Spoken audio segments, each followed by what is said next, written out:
తిరుమలలో కల్తీ అంశంపై హీరో సుమన్ సంచలన వ్యాఖ్యలు. తిరుమల లడ్డు కల్తీ అంశంపై హీరో సుమన్ సంచలన వ్యాఖ్యలు చేశారు. అనంతపురం జిల్లా గుంతకల్లులో జరిగిన ఒక ప్రైవేట్ కార్యక్రమంలో పాల్గొన్న ఆయన లడ్డు వివాదంపై స్పందించారు. ప్రస్తుతం సిట్ విచారణ జరుగుతోందని, లడ్డు కల్తీ చేసింది నిజమని తేలితే వారిని ఉగ్రవాదుల తరహాలో శిక్షించాలన్నారు. డిక్లరేషన్ అంశం వారి వ్యక్తిగతంగా ఆలోచించుకోవాలన్నారు. కానీ లడ్డు కల్తీ అన్నది సామాన్యమైన విషయం కాదన్నారు. కోట్ల మంది హిందువుల మనోభావాలు దెబ్బతినేలా వ్యవహరించారన్నారు. ఈసారి టీటీడీలో అధికారుల్ని, పాలక మండలిని నియమించేటప్పుడు పార్టీల పరంగా కాకుండా భక్తిభావం ఉన్నవారినే నియమించాలన్నారు. మరోసారి ఇలాంటి ఘటనలు జరగకుండా కఠినాతి కఠినమైన శిక్షలు వేయాలని సుమన్ అన్నారు. తిరుమల లడ్డు అండి, నేనేమంటానంటే తిరుమల లడ్డు వెరీ ఇంపార్టెంట్. కానీ అన్ని మతాల్లో మనకి ఏంటంటే చర్చ్, దర్గా ఉన్నాయి. అక్కడ అన్ని చోట్ల కూడా ఏంటంటే ప్రసాదాలు ఇవన్నీ చేస్తుంటారు. ఇప్పుడు వాళ్ళ ఆరోపణ ఏంటంటే దాంట్లో యానిమల్ ఫ్యాట్ అనేది మిక్స్ అయి ఉంది అని చెప్పారు. సరే, కొందరేమో చెక్ చేసాం ఉందంటున్నారు. సరే, ఉందనుకుంటే మరి అక్కడ ఉన్న బోర్డు వాళ్ళు ఏం చేశారు, అక్కడ ఉన్న ఒఫీషియల్స్ ఏం చేశారు? మరి ఇది ప్రాసెసింగ్లో అదన్నీ చెక్కింగ్ ఉంటుందని విన్నాను. అంటే ట్యాంకర్ రాగానే చెక్కింగ్ ఉంది. మరి ట్యాంకర్ నుంచి ఎట్లా పాస్ అయింది?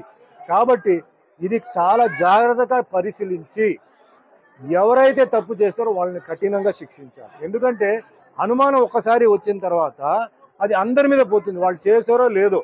ఒక ఆఫీస్లో ఒకటి తప్పు చేస్తే అందరికీ చెడ్డ పేరు వస్తుంది. అది తప్పదు, అది జరగకూడదు. ముఖ్యంగా ఏంటంటే ఇలాంటి భక్తి విషయంలో, దేవుడి విషయం ఏదైనా సరే, నేను చెప్పేది ముస్లిం అయినా, క్రిస్టియన్ అయినా, జైన్ అయినా, ఏదైనా దేవుడు ప్రసాదం వచ్చి అలా చేయడం చాలా మహాపాపం. అందులో వెంకటేశ్వర స్వామి పాత్ర నేను చేశాను. తిరుమలకు ఈరోజు ఏంటంటే భారతదేశం ప్రపంచం నుంచి వస్తున్నారు. లడ్డు అంటే అంత ఒక సెంటిమెంట్. ఆ లడ్డు ఎన్నో ఊరికి కొరియర్లు వెళ్తుంది.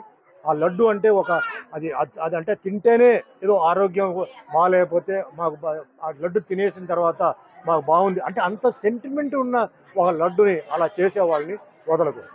దీనికి నేను చెప్తున్నాను, దీనికి ఎంతైనా సరే అదే మాదిరిగా ఇప్పుడు ఎన్నో బిల్లు పాస్ చేస్తున్నారండి.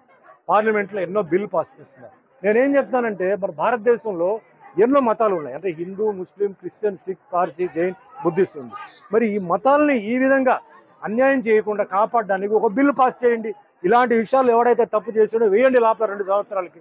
అది ఎంతోమంది మనోభావాన్ని అది ఇబ్బంది పెడుతుంది, కష్టపడుతుంది.